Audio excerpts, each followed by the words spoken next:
guys.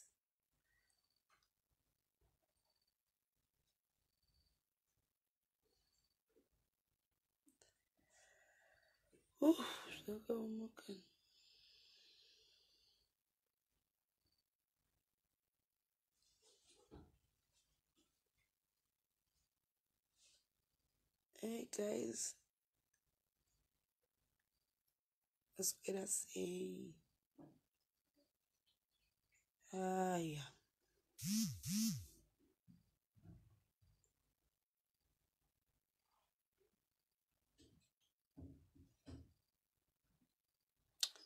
It's a sad day, guys. Singaiti. Norwadza, guys. Tafunga kuti vanhu vari kunyeba munoziva ka.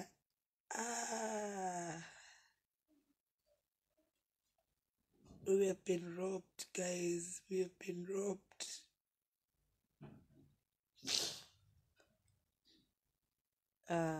Anyway,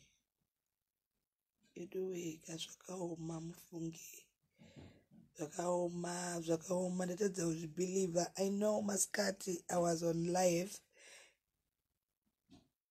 And then you guys mamuchitaura kuti hanzi Mai Titi talk about Tuku. Ini ndatozvinzwa maskati time dzacho. But you know what? Ndatotadza kuzvibhilivha. And I could not tell you. I could not even announce anything. I was like, it's a lie. And I was just like, vanhu vanoitirei zvakadaro. Vanhu vanogemerei.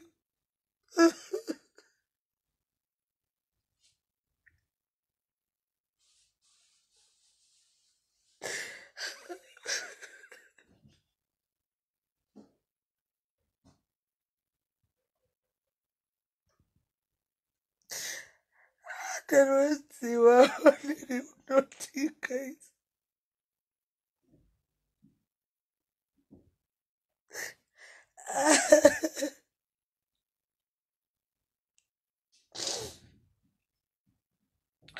Zvarwadza. Ndafunga kuti vanhu vari kunyeba guys.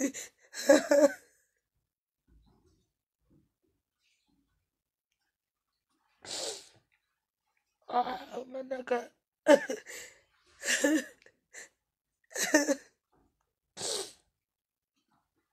It's not fair, guys. You know what? There are people who just don't deserve to die. There are people who don't deserve to die. Okay?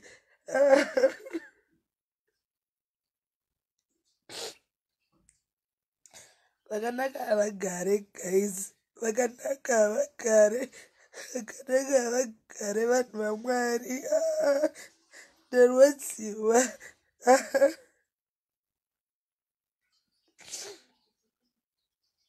I'm so hurt, guys. I'm so hurt. I don't want to lie.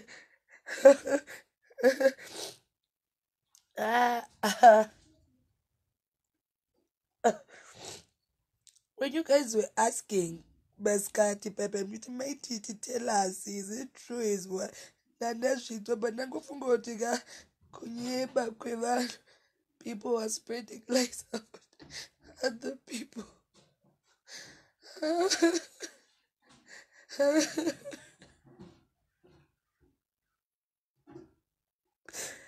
Oh my.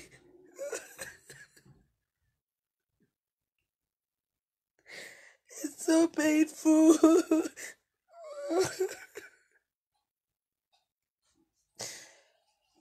Ndarwadziwa mana ndiri kuyeba.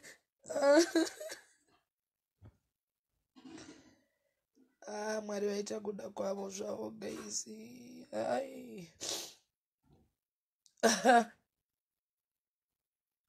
Just last week I was cracking a joke. Nevana vavo. Ndikavati muudze mudhara kuti ndamuona. Akati tinoda kuvaudza Mai Titi. Ndikati ndiri kuda kuvaona. Ndoda kutaura navo. It has always been my wish. Ndarwadziwa guys. Ndikuyeba. Ndinoita kunga menozva ndiri kushuridzira just last week tiri mufilq nanasiyaoma ndichitaura kuti udzai muntaraunda no ndarwadziwa oh mwari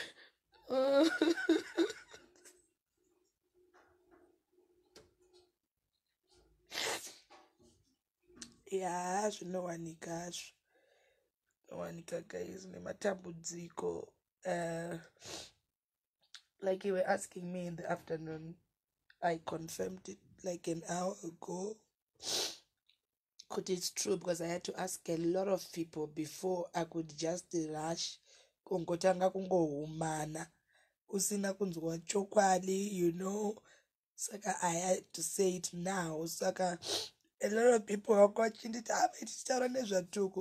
I had a program nasi and then did interview about my life, and I saw all your messages mchibvunza, but I was just ignoring them because I can't be talking about it. Saka manera ndo andazonyatso confirm ndatokumba, and I'll be going there kunobatawo maoko tanzwa kuti program yacho iri kufamba sei, and ndadisturbeka zvakanyanya, ndavhiringidzika. I remember last time ndichitaura nawo futi ndichivati amudhara ndoda kuti muridze parufu pangu, vakatoseka vakati sei uchifunga kuti uchafa, ndikati no, I just know kuti at the end of the day munhu wese anofa. Handina kuziva kuti ivo ndo vachatungamirira, ende ndaitoda kuti vaimbe parufu pangu. Akanditi don't talk about rufu uchiri mwana mudiki, asi nhasi vatungamirira samanyanga. Ndangoti zororai murugare, rest in peace. Though I'm not at peace.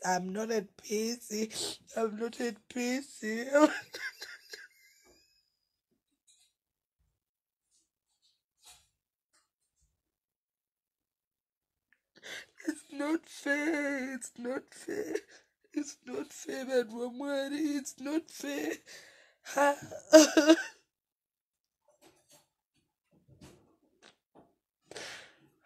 Zvinorwadza izvi, hai akanaka vanoenda havo guys. There are some people who just don't deserve to die, though we are all dying one day. But you know what, they make you feel at ease, they give you a peace of mind, they comfort you through singing, they comfort you through words, they comfort you guys, they comfort.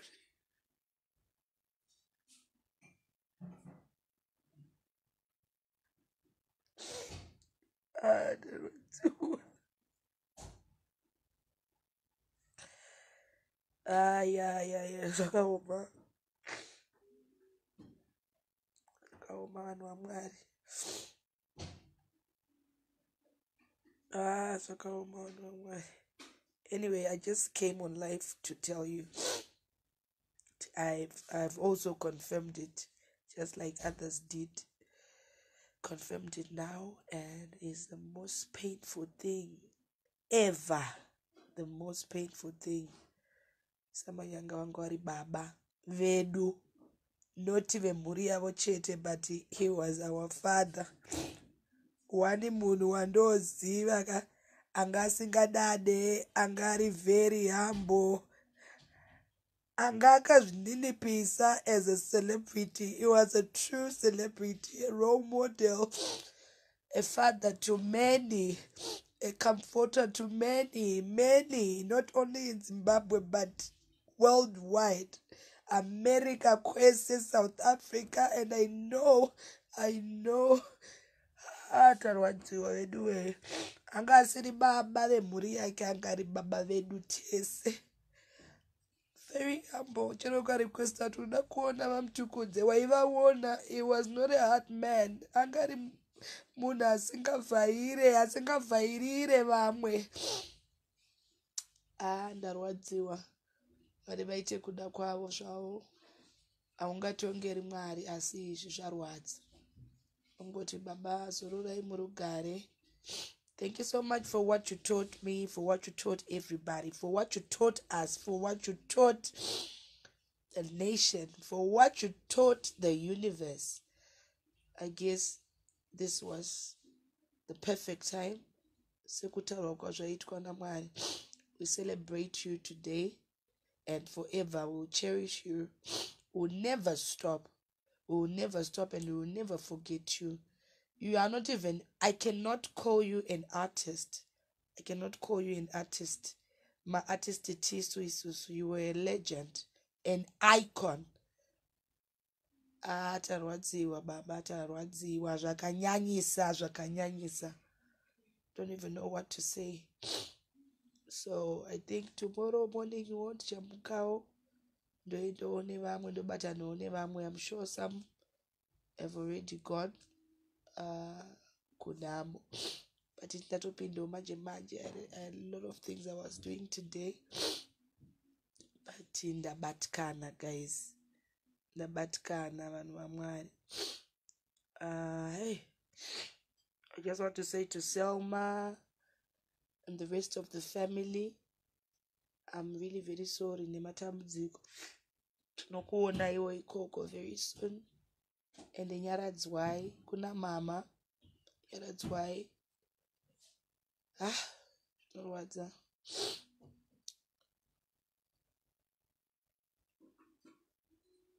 Zvarwadza guys, kutaura chokwadi pamberi paMwari. We have been robbed. You know that sometimes you don't need kuudzwa zvinhu. Unongoteerera nziyo. Nziyo chete dzaitongokunyaradza. Nziyo dzaikufungisa zvakawanda. Vaiva munhu anga ane mashoko ane udzamu yekuti inini personally aindisvitsa pakadzika pemwoyo wangu.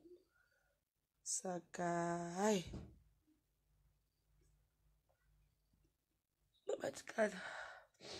So guys, I told you what you wanted to hear in the afternoon. Though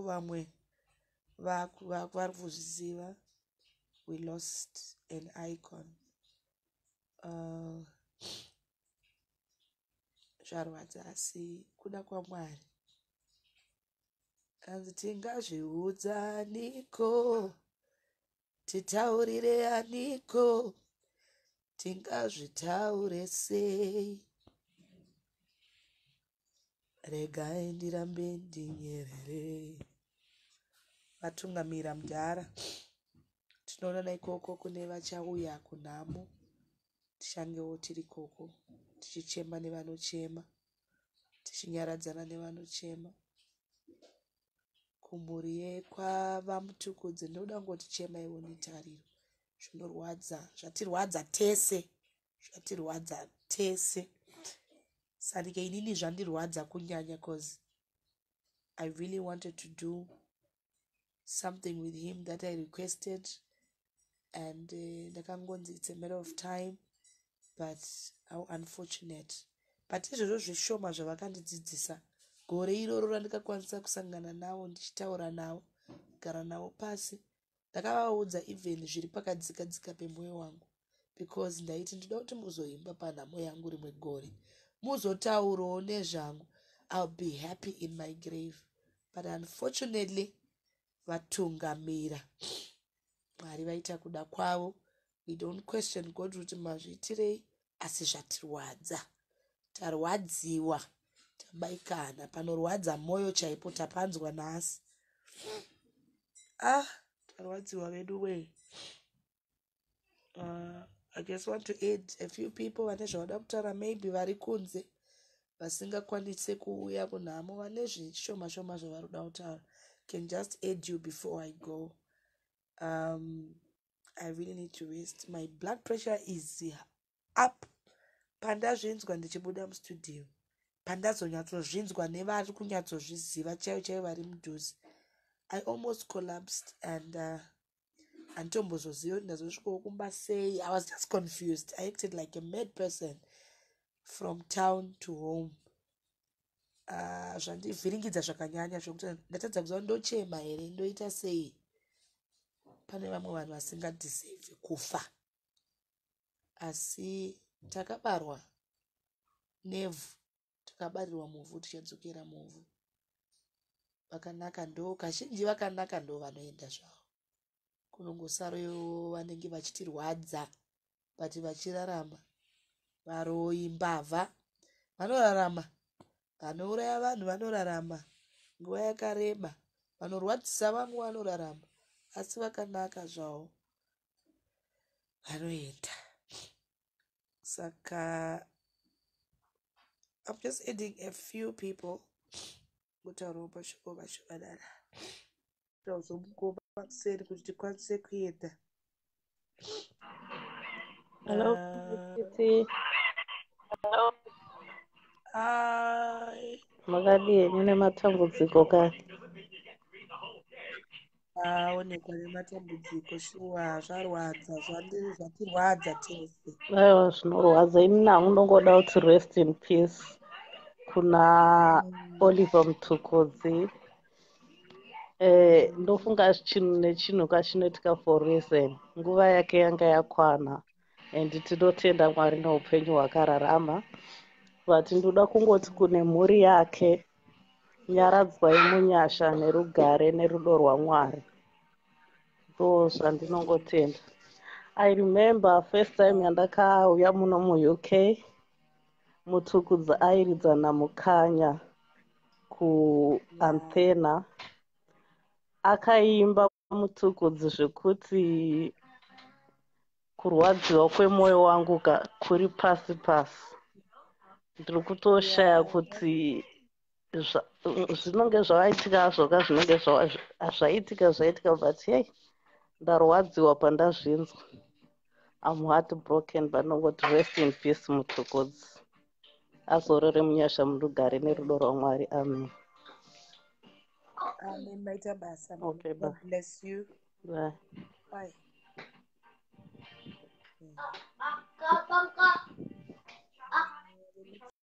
Okay. Thank you. Pane vaenda kupime. Alright.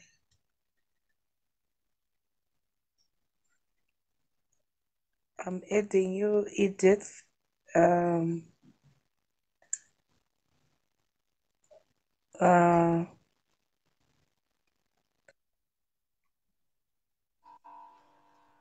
Hello, Mai Titi.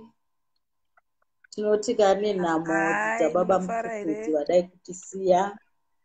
Toza kuzogona tiri kwedu makadiwo Mai Titi. Nenhamo dzababa Mtukudzi vadai. Nenhamo dzababa Mtukudzi vadai kutisiya. Vatisiya neronda rinorwadza rinobaya. Tinoti kumhuri yavo ngavacheme vane tariro. Hakusi kuda kwavo, asi kuda kwaMwari. Amen. Baba Mtukudzi, you played a very great role in the music industry. It wasn't just music, but the messages it guided us in our lives. Sororai murugare samanyanga. Thank you. Maita basa tinotenda. All right, Mai Titi, mucheme netariro. Aiwa tese ngaticheme netariro. Bye, sweetie. Thank you. Jesu.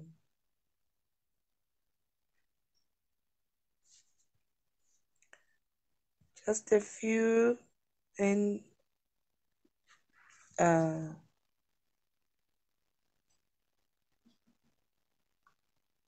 Jean, I'm trying to add you. You said add, but I'm in a network. And no answer for the life, I think. Let me rest now, guys. Good night. Well, there's nothing good about the night, but chengetwa indashi. Tarwadziwa zvakanyanya. tinoonana mangwana makuseni chamukotoenda kunhamo. Ina handina kana simba ndingadai ndatoti ndiende izvezvi but ndichangopinda and my blood pressure is very high. Ndavhiringidzika zvikanyanya. Saka guys, toonana kunhamo kune vachauya vari kunze. Tinokutendai munongoramba muchingosendawo mameseji. Yeah. Panzi V, I'm adding V ndeyekupedzisira. Ndobva ndarara. Ndikurwadziwa nenyama zvakanyanya. My God. I'm adding you V. Think network yacho.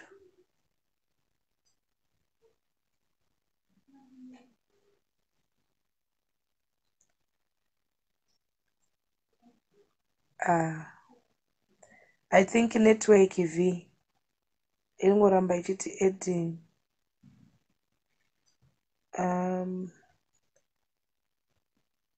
Ingoramba ichiti adding. Blessing. Guys, I have to rest. Rare zvakanaka.